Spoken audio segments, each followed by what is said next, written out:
संसद के मानसून सत्र का दूसरा दिन भी हंगामे की भेंट चढ़ गया। लगातार कृषि कानून को लेकर, जासूसी के मामले को लेकर और खासतौर से पेट्रोल डीजल और महंगाई को लेकर विपक्षी दलों ने लगातार अलग अलग वक्त में लोकसभा और राज्यसभा में हंगामा किया।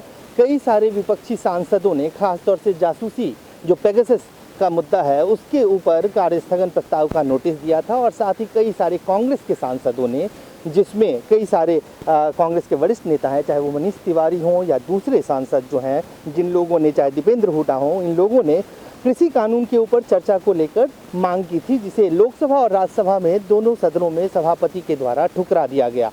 हालांकि लगातार सरकार के ऊपर इस बात के लिए दबाव बनाया जा रहा है कि 300 से ज़्यादा जो लोगों की जासूसी हुई है, जो पेगासस कांड है, उसको लेकर सरकार के ऊपर दबाव बनाया जा रहा है कि वो या तो जेपीसी की मांग स्वीकार करे, यानी ज्वाइंट पार्लियामेंट्री कमेटी की, या एसआईटी द्वारा इसकी जांच कराई जाए, क्योंकि इसमें बड़े गंभीर आरोप लगे हैं। खासतौर से जिन लोगों की जासूसी हुई है उसमें विपक्ष के कई सारे बड़े नेता हैं, जिसमें राहुल गांधी का भी नाम आता है, यहाँ तक कि सत्ता पक्ष के कई मंत्रियों का नाम आ रहा है, प्रशांत किशोर का नाम आ रहा है, पूर्व चीफ जस्टिस जो है रंजन गोगोई, या पूर्व इलेक्शन कमीशन जो है लवासा, उनका भी नाम आ रहा है। तो कहीं ना कहीं ये जो फेहरिस्त बढ़ती जा रही है, अभी तक 300 से ज़्यादा नाम पब्लिक डोमेन में आ चुका है, उसको लेकर भी सदन के दोनों सदनों में विपक्ष हंगामा कर रहा है और ये कह रहा है कि किस तरह से सरकार स्नूपिंग कर रही थी, किस तरह से सरकार अपने विपक्षी सांसदों के ऊपर सर्वेलेंस कर रही थी, उनके नेताओं के ऊपर सर्वेलेंस कर रही थी, यहाँ तक कि पत्रकार कई हैं वरिष्ठ जिनके नाम इसमें सामने आ रहे हैं।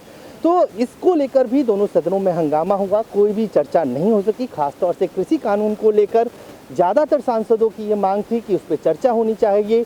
लगभग 600 के करीब दिन हो चुका है, 400 से ज़्यादा किसानों की मौत हो चुकी है और कृषि कानून को लेकर एक व्यापक नाराज़गी है, जिसमें किसान दिल्ली की सीमाओं पर बैठे हुए हैं।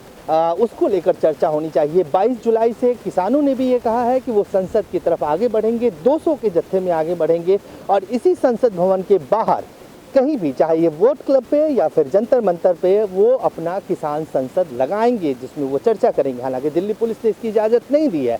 तो यानी कि संसद के भीतर भी हंगामा है और संसद के बाहर भी हंगामा होगा। वो कृषि कानून को लेकर भी होगा, वो स्नूपिंग और जासूसी को लेकर भी होगा। तो आने वाले वक्त में संसद का ये मानसून सत्र हंगामेदार रहने की पूरी उम्मीद है। कैमरामैन आकाश के साथ अजय झा, दैनिक सवेरा, दिल्ली। ਅਲੀਸ਼ਾ ਬੇਗਮ ਇੱਕ ਔਰਤ ਦਾ ਦੁੱਖ ਇੱਕ ਔਰਤ ਹੀ ਸਮਝ ਸਕਦੀ ਹੈ। ਰੂਹਾਨੀ ਅਤੇ ਕਾਲੀ ਸ਼ਕਤੀਆਂ ਦੀ ਮਾਲਕਨ, ਦੁਨੀਆ ਦਾ ਸਭ ਤੋਂ ਚਮਤਕਾਰੀ ਇਲਮ ਮੇਰੇ ਕੋਲ ਹੈ। ਮੇਰੇ ਕੀਤੇ ਨੂੰ ਕੋਈ ਕੱਟ ਨਹੀਂ ਸਕਦਾ। ਕਾਲਾ ਇਲਮ ਕਰਨਾ ਅਤੇ ਤੋੜਨਾ ਹਰ ਇੱਕ ਦੇ ਵੱਸ ਦੀ ਗੱਲ ਨਹੀਂ। ਪਰੇਸ਼ਾਨੀ ਜਿਵੇਂ ਲਵ ਮੈਰਿਜ, ਪਤੀ ਪਤਨੀ 'ਚ ਝਗੜਾ, ਸੌਤਨ ਦੁਸ਼ਮਣ ਤੋਂ ਛੁਟਕਾਰਾ, ਤਲਾਕ ਕੇਸ, ਬੁਰੇ ਸੁਪਨੇ, ਵਿਦੇਸ਼ ਯਾਤਰਾ, ਬੁਰੀ ਸੰਗਤ ਜਾਂ ਨਸ਼ਾ ਛੁਡਾਉਣਾ, ਬਿਮਾਰੀ 'ਚ ਦਵਾ ਨਾ ਲੱਗਣਾ। ਵਸ਼ੀਕਰਨ ਇੱਕ ਸੱਚਾਈ ਹੈ। ਵਸ਼ੀਕਰਨ ਕਰਵਾਓ, ਮਨ ਚਾਹਾ ਪਿਆਰ ਪਾਓ। ਕੀ ਤੁਹਾਡੀ ਕਿਸਮਤ 'ਚ ਲੋਟਰੀ ਦਾ ਯੋਗ ਹੈ ਜਾਂ ਨਹੀਂ? ਸੱਚਾਈ ਜਾਣੋ। ਲੋਟਰੀ ਨੰਬਰ ਪਾਓ, ਭਾਵੇਂ 649 ਹੋਵੇ ਜਾਂ ਲੋਟੋ ਮੈਕਸ। 11 ਘੰਟੇ 'ਚ ਕਰਵਾਓ ਹਰ ਪਰੇਸ਼ਾਨੀ ਦਾ ਹੱਲ ਘਰ ਬੈਠੇ। ਅਸ਼ਟਾਮ ਪੇਪਰ ਤੇ ਲਿਖ ਕੇ ਲਵੋ ਕੰਮ ਦੀ ਗਾਰੰਟੀ। ਜਾਂ ਕਹਿਣੇ ਤੋਂ ਬਾਹਰ ਹੈ, तुरंत संपर्क करो। ਤੁਹਾਡੀ ਹਰ ਗੱਲ ਗੁਪਤ ਰੱਖੀ ਜਾਵੇਗੀ। ਅਲੀਸ਼ਾ ਬੇਗਮ।